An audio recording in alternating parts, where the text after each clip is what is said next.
இன்னைக்கு ஒரு டிப்ரிமேஷனான நாள். என்னன்னு சொல்றேன் கேளுங்க. எனக்கு பிடிச்ச மாதிரி வாழ போறேன்ற சீரீஸ்ல வீடியோ 4. இன்னைக்கு மேட்ச் டே.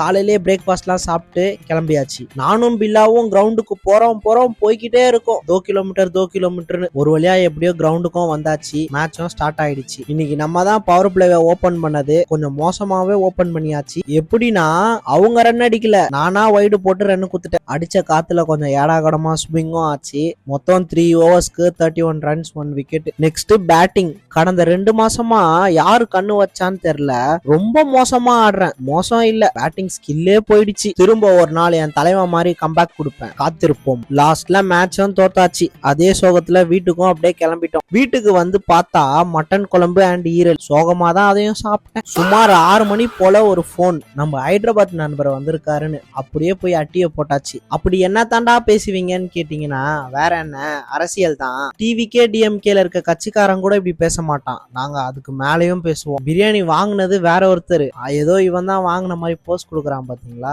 ரம்ஜானுக்கே பிரியாணி தர மாட்டான் இவன். இந்த பேண்ட்டை பாத்தீங்களா, இது ஹைதராபாத் ஃபேஷனா. எது முன்னாடி பின்னாடினே தெரியல. நான் கேமரா தூக்குற வரைக்கும் அப்படியே சூடா சூப்பு குடிச்சிட்டு வீட்டுக்கு கிளம்பியாச்சு. பாய்.